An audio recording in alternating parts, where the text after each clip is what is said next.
Ladies and gentlemen, good afternoon. It's a real pleasure to be invited by Herb to speak at TEDx. I don't actually own that company he was talking about. I own some of it, so it's very kind of him to give me the rest of that. So I have to follow an exploding professor. I know there's music coming later, and Alfie Joey's impressions, none of which I can do.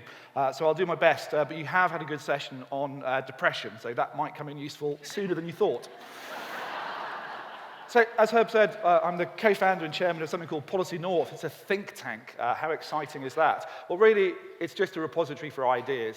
It's a place for ideas that believe the Northeast is great, but could be even greater, and that we haven't engaged and won the battle of the ideas. So in Westminster, I think they still think we build ships and dig coal. Now, we do still build some ships, and we do still dig some coal, but not quite as much as we used to. So maybe coal mining is now data mining, but it's important that we do engage. What I'm going to talk to you about is a terrible version of A Christmas Carol, Northeast past, present, and future, hopefully without the ghosts. And I win the Dubious Award of having to address the elephant in the room, which is what does Brexit mean for the Northeast? Now, you won't need the depression session, because I'm not going to talk about Article 50 or checkers or any of that other stuff. I'm going to talk about the positive aspects of what might come next year if we take a single-minded view of what the Northeast could be. So the past, we'll have some audience participation. What are we known for? We're known for heavy industry, coal mining, shipbuilding, merchant trading, and engineering and fabrication.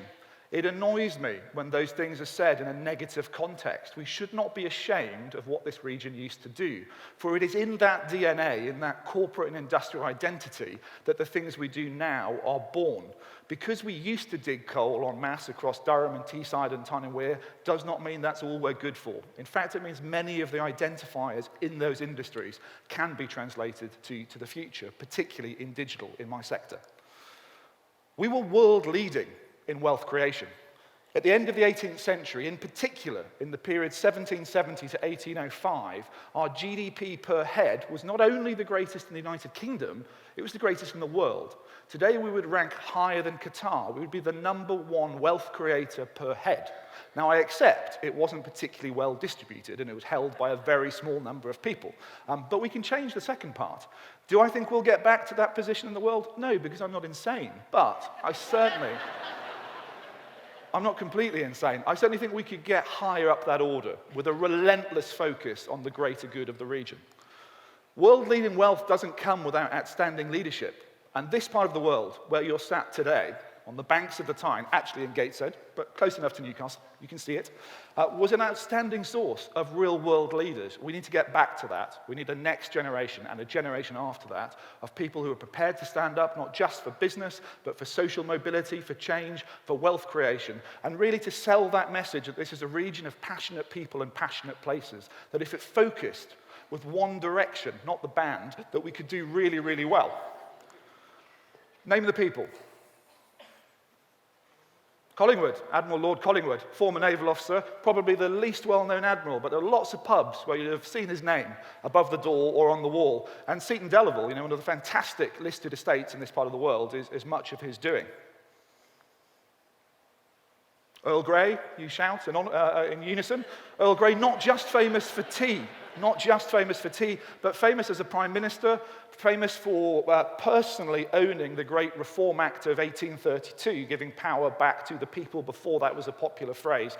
He also had a lovely monument, which if you place your back to and look down the hill, you'll see a street scene voted consistently by Country Life as England's most outstanding street. Dean Street, Grey Street in Newcastle, here. This is not about football, but I think football allegiance aside, you'd get unanimous support that Sir Bobby was a fantastic leader, that he could bring not just a bunch of players in a football club, but a city together in unison with a single goal. Lord Armstrong, who died 118 years ago, is still leaving an active legacy today to the charitable trust he left behind, to the donation of the entirety of Jesmond Dean to the city. He built Cragside, the most technologically advanced property ever built in its time, the first in the world with underfloor heating, the first with hydroelectric power. 118 years ago, he died. It's a tough act to follow. He employed the entirety of Elsick and his works on the Tyne, now the site of formerly Armstrong Vickers and now Rees Group. That's a tough act to follow, but we must strive to follow that.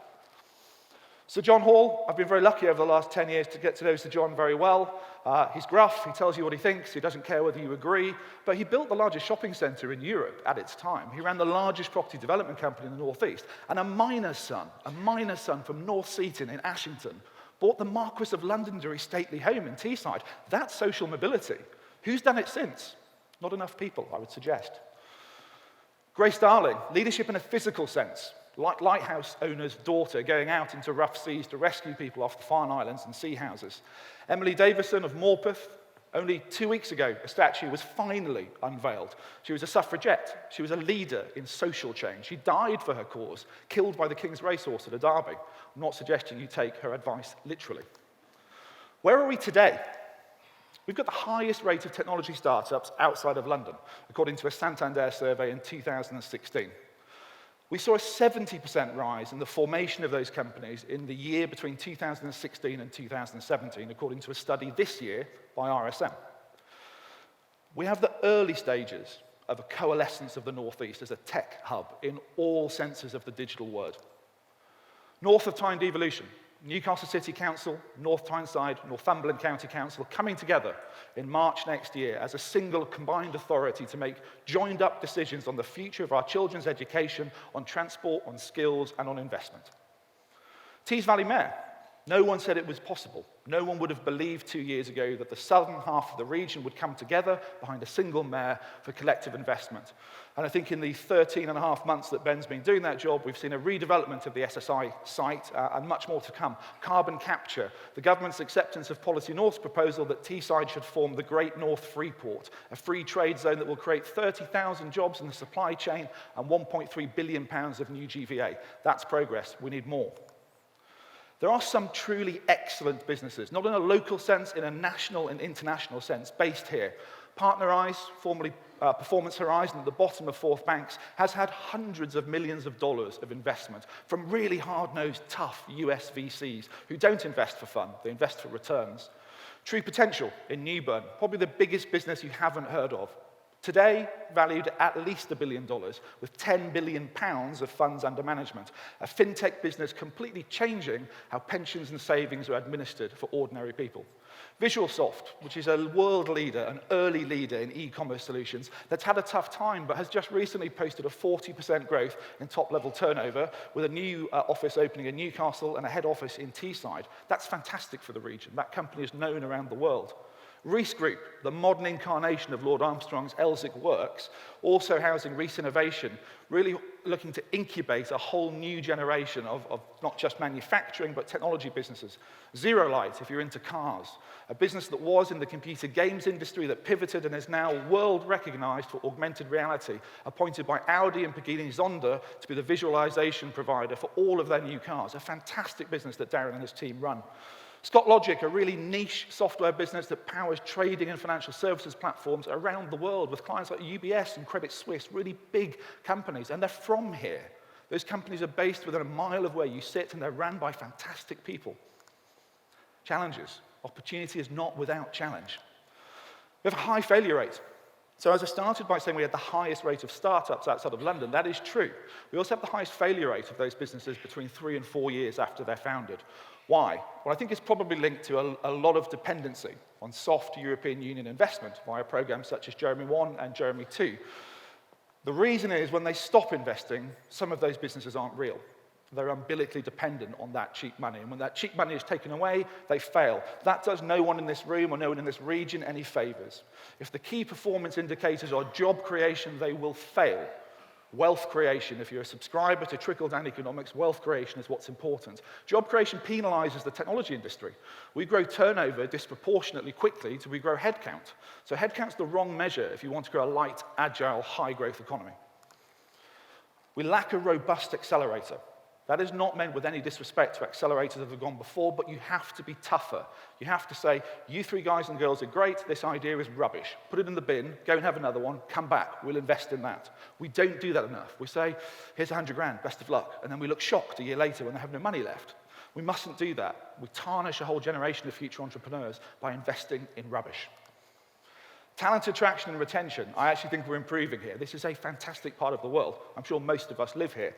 We are doing better. I don't know if we're going to fill all of the student accommodation that we're building, because there's certainly a lot, but I hope that we do, because our academic institutions are absolutely the core of the future of our business success here. And I'm pleased to see what's happening in Science Central to the west of the city. It will be good for all of us if it works. We have a tribal view. So we tend to stand around the edge of whether it's our town, our county, or our half of the region, and care more whether it's Newcastle or Sunderland, football aside, Middlesbrough, Durham, Stockton, or the Tees Valley that wins. It matters not. There are only 1.1 million of us, if we take the definition of the North East from Berwick down to Stockton and west to Haltwhistle. 4.8 million people use the Jubilee line today. We're a rounding error on a national stage. We're not big enough to fight as Newcastle or Gateshead or Middlesbrough. We have to come together. The free port is the right idea. It won't benefit the part of the world where I live, but it will indirectly, because those jobs will move throughout the region. We have to be less tribal. Political challenges of the North East. Without being political, the government in power is not the predominant party in this region. That means you have to work so much harder to make a business case for investment. The government will listen. They'll listen if you say, I want £285 million to create a mayoral authority across the region. It will return 800 million over 5 years. They'll listen to that because the Treasury are really tight and they love making money and they haven't got a lot left. But if you go and say, you closed all the pits and you took away all the shipbuilding and now we're all poor, they won't listen because that's not an argument. That's just a rant. And you get nowhere with a rant in government. The future, the third ghost. I think we could be a world leader, by any measure, in tertiary digital services, in all of those lightweight, agile parts of the economy. We could generate wealth on a scale that we haven't done for 2 to 250 years. And I think that's a real opportunity. I don't think that's a dream. I think we're seeing the very early stages of that happening today. Further growth in those academic centres of excellence. We need really, really good graduates to come in. Not just graduates, but apprenticeships. Apprenticeships became a dirty word. It shouldn't be. It's a fantastic way of getting people into industry early. And if you took a slice at age 25, in my trade, the non-graduates tend to outperform the graduates because that 9 years in the industry is phenomenally valuable. That's not to devalue degrees, but I don't think I would be so keen to take on £60,000 worth of debt unless I really knew it was going to move the needle on my career. Increased SME integration into large business supply chains. Wow, that's a mouthful. Small businesses should get more of what's available to be spent. Government money should not go to PLCs exclusively. They tend to not offer good social value. So we need to work harder to make sure that the small businesses, and they don't have to be particularly small, but they certainly shouldn't be FTSE 100 PLCs, get a fair chance to bid for work that they can deliver with excellence. We can lead in renewable energy. Automated vehicles included within that. Financial services, we already are. Highly regulated software, augmented and virtual reality. These are things we are known for on an international stage, and we have to capitalize and do more. We could remain a world leader in precision engineering and advanced manufacturing, whether it's the renewable energy sector building wind turbines in Teesside, whether it's Shepherd offshore on the north bank of the Tyne. We don't have to go into digital at the cost of what we used to do well. We can do both. We can do both, and we can put a fire underneath this thing and make it even bigger. Brexit, ta-da! Direct flights from Newcastle to London City, currently precluded. That would be support of an airline. That's not allowed under European Union regulations. So let's do that then. They're gone, let's do that. Let's get on a flight at Newcastle that takes you not to Heathrow, which is approximately nowhere near London, right into the centre of London. Between 4 businesses that I know, you could fill a 70-seater flight on a twice-daily basis. So let's get that up and running. That's a real thing. The North East are people that believe in action, not words. That's a real thing. We can deliver that in the next 6 months. Removal of sector-specific investment restrictions. So the EU preclude us from investing in any area that they believe is supported directly by the EU. Farming, agriculture generally, the fishing industry, mining, that does hurt us quite a lot up here. That's all gone. We should invest in the things we think will make the biggest impact, not because they break paragraph 26 of some European convention. There is currently a limit of €200,000 of what's called de minimis state aid. It's a nonsense. It should go. We should support businesses to the maximum extent that is required for so long as they continue to generate a return on that investment. An arbitrary figure that says no more actually makes no sense at all. We should be harsh with that money. It shouldn't be free, and it shouldn't be just given out in a spending spree. But if a business needs £1 million and that makes them become a £50 million company, that's what we should be doing. We should focus on scale-up, not startups by government. So I'm a private investor, I'm sure there are others in the room. We're mad enough to take a punt on complete first-stage startups. That's not the job of government. Governments don't have money. Taxpayers have money. It's your money. It's my money. That money should be used, once the business is de-risked, to really get them up. So if they can get to £1 million turnover, that's when the government money should come in. Because we want them to get to £100 million turnover. Where are the PLCs in Newcastle and Durham and Middlesbrough? They're not here, and they need to be here. Further devolution of spending and power. How many times have you said, they just don't understand us in London? They don't know what it's like up here. You're right, they don't. So we need to get that power back. We need to get that back to the northeast by people that have lived here, ran businesses here, and understand the unique things that we need. We need more PLCs, both on AIM and on the main market, because they have the capacity and depth of funding to be able to do really good things, like proper graduate training programs, 2-year structured programs to take our graduates and make them really work ready. We have the lowest capita representation of PLCs, and we need to change that because it's a pyramid and it starts at the top. We need the next Armstrong, Collingwood, and Hall. Statistically, you're here, you're somewhere in this room, and we need to unlock that. We need Northeast children to raise their heads and believe that coming from this part of the world is not a disadvantage. In fact, it's a massive advantage. Passionate people, passionate places, fantastic businesses. Sage, Cameron Hall developments, there are lots. We need more. We need our children to raise their heads and believe there is no reason they could not run the biggest business in Europe, because they could. And this is the best place in the world to do that. The Northeast is great, but it could be significantly greater. Thank you.